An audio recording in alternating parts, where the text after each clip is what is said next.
አለቃ ገብረሐናና አስቂኝ ቀልዶቻቸው።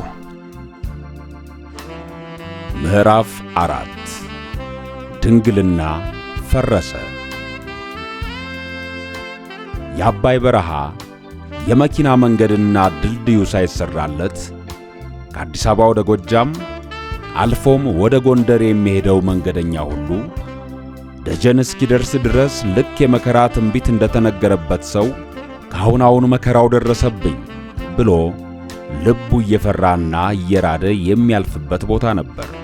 አባይ አንድ ሞት ብቻ አይደለም፣ ብዙ ሞት ተሰብስቦ የሰፈረበት፣ ብዙ ስቃይ፣ ብዙ ጣር ተሰብስቦ የሰፈረበት ቦታ ነበር።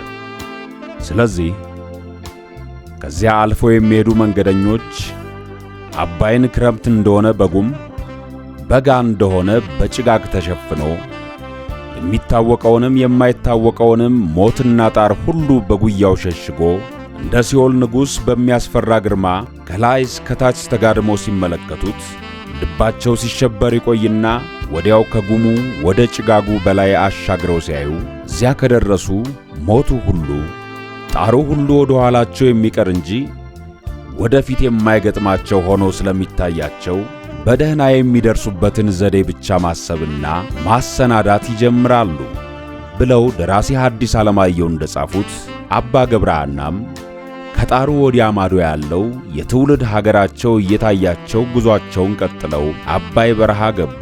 ብዙም ሳይቆዩ የአባይ ወሮበሎች ከየጢሻው እየወጡ ከበቧቸው። ያለቻቸውን ጥሪት ሊዘርፏቸውና ሊገርፏቸው አቅመ ደካሞቹና ነፍጥ የለሾቹ መንገደኞች ያላቸውን ሁሉ አስረከቡ። ጠብ መንጃ ያላቸው ግን እየተታኮሱ አመለጡ። አባ ገብረሐና ነፍጥም አቅምም አልነበራቸውም፣ አንዲት አገልግል ብቻ እንጂ። አገልግሊቱ ግን ንብረታቸውን ሁሉ ሸክፋ ይዛ ነበር።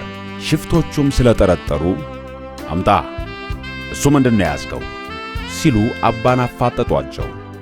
አባ ገብረሐና የበረሃው ወበቅ አስጨንቋቸው ጥምጥማቸውን ፈተው ነበርና ወላሂ በደንብ የተሠራ ሥጋ ወጥ ነው እንብላ ብለው አገልግሊቱን እንደ መፍታት ሲሉ ኧረ ወግድ የእስላም ሥጋ አንበላም ብለው አባረሯቸው።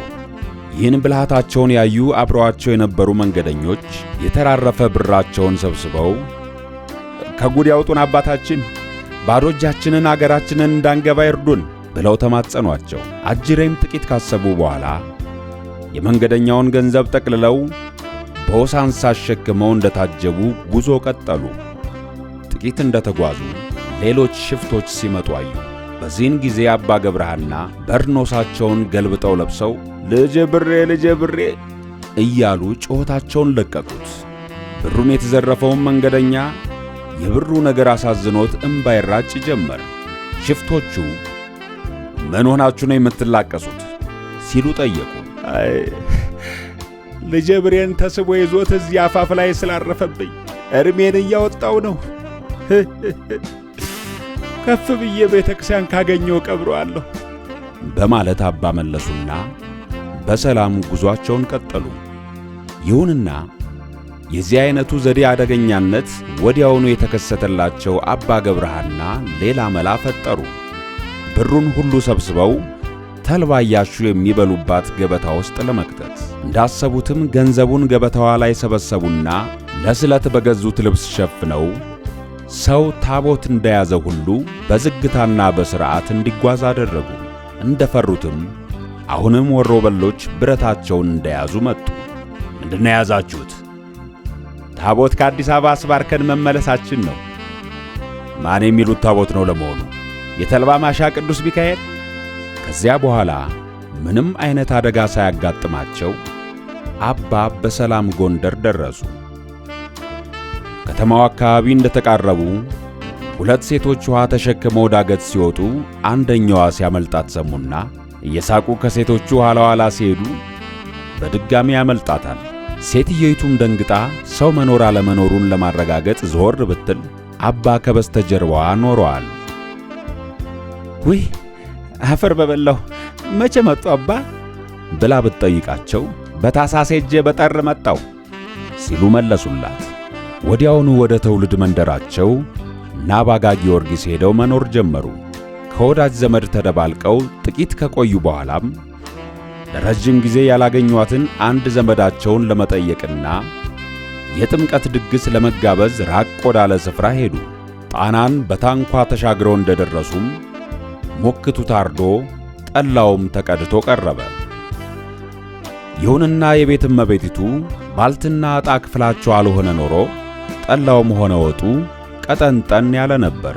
አባ የድሮ ጨዋታ እያመጡ ዘመዳቸውም በቅርብ የሆነውን እያወጉላቸው ሲበሉ እንግዳን መጋበዝ የአባቶች ነውና ይብሉ ይጠጡ እንጂ አባ ለምን ችላ ይላሉ ቢሏቸው፣ አባም ኧረ በላለሁ እጠጣለሁ ይሄማ የመጣውበትም አይደል አሏቸው ይባላል።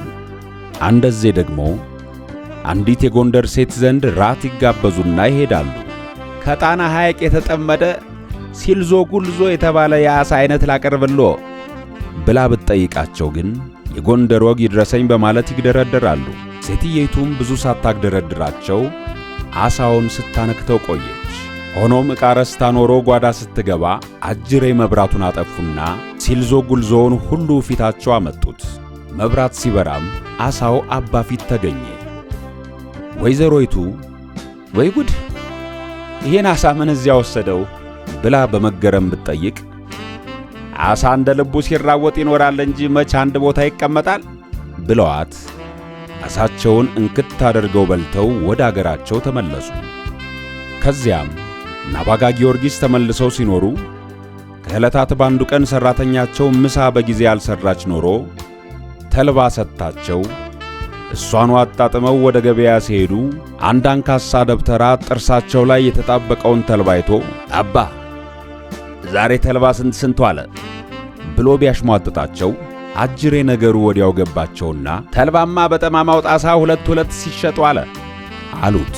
ተረቡ ያልተሳካለት ደብተራም ነገሩን ስለተወ ስላዝመራቸው አዋዩት። ደብተራውም ማሳቸው ዙሪያ እሳት ቢያነዱ አሳማ ድርሽ እንደማይል ይገልጽላቸውና አመስግነውት ይሄዳሉ። ቤታቸው እንደደረሱ ተልባ ሰጥታ የሰደበቻቸውን ሠራተኛ ለመደብደብ ሰበብ ሲፈልጉ ውሃ ቀድታ ስትመለስ የነበረችው ሠራተኛ እንስራዋን በደንብ ባለመያዟ ወዲያና ወዲህ ሲወዛወዝ ልብሷ በስብሶ ውሃ ተጋምሶ ደረሰች። ይሄኔ እንዴት ውሃውን አፍስሰሽ ልብስሽንም አበስብሰሽ ትመጫለሽ ብለው ይዠልጧት ጀመር።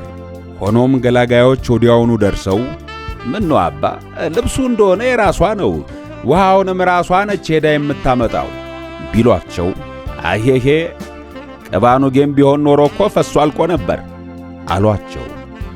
ከዚያም ራታቸውን በልተው አሳማ ጥበቃ ሄዱና በማሳው ዙሪያ እሳት አንቀልቅለው ሲሯሯጡ አደሩ። በማግስቱ ቢያዩት ግን ያው እንደ ቀድሞው ሆኖ አገኙት። ጠዋት ሠራተኛይቱ አሳማው ቀለል ብሎ አድሮ እንደሁ ብትጠይቃቸው ምን ይቃለላል በደንብ አድርጌ በመብራት ሳበላው አደርኩ እንጂ ብለው መለሱላት። በዚሁ ታርቀው እንዳሉ ሠራተኛይቱ ወንዝ ትወርዳለች። ሆኖም ውሃ ይዛ በመምጣት ፈንታ የእንስራ ስብርባሪ ተሸክማ መጣች። አባ በድርጊቷ ተናደው በድጋሚ ደበድቧት ጀመር። ጎረቤቶቻቸው አሁንም እየተሯሯጡ መጡና አይ ከሆነ በኋላ ለምን ይመቷታል አባ አስቀድሞ ነበር እንጂ መቅጣት ቢሏቸው ከት ብለው ስቀው ተሰብሪያለሽ ብዬ አስቀድሜ ለመታት ኖሯል አሉ ይባላል። እንዲህ ሲኖሩ ሳለ አንድ ባለጸጋ ትልቅ ድግስ ደግሶ የታወቁ ካህናትን በሙሉ ጋበዘ። ከነዚህም አንዱ አባ ገብረሐና ነበሩ። አባ ገብረሐና በልጅነታቸው መንኩሰው ፍጹም መልአክ መስለው ከሊቅነት ጋር ምንኩስና ተጨምሮ ዓለም ሁሉ ሲቀናባቸው ብዙ ዘመን ኖረዋል።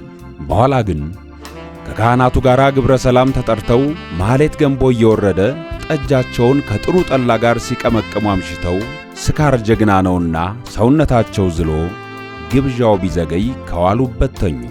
ባልንጀሮቻቸውም አሁን ከተኙበት ቀዝቅሰን ይህን ሁሉ መንገድ በጨለማ ከሚንገላቱ ከዚሁ ተኝተው ቢያድሩ ይሻላል ብለው ትተዋቸው ሄዱ። ለካስ ባለ ግብረ ሰላሙ የማዘንጊያ አባት ኖሮ ሰክረው ስላገኘቻቸው አስፈርሳቸው አደረች። ማለዳ ኪዳን ሲደርስ ቆባቸውን ወስደው ከምህዋሩ ላይ አስቀመጡት። ከካህናቱ አንዱ ቅዱስ ይበሉ ቢላቸው ጨምላቄ እኔስ ተጨማልቄ ያለሁና አንተ በል አሉት። እንዴት አባ መጽሐፉ ይሠራዋልን? አይ ጨምላቄ የሰውን እንጂ የራስህን አታይም። ባልንጀራ ሲወድቅ ጥሎ መሄድንስ መጽሐፉ ይሠራዋልን? አሉትና በዚሁ ቃል ቆቡን በመጣበት አኑረው በድብትርና ኖሩ።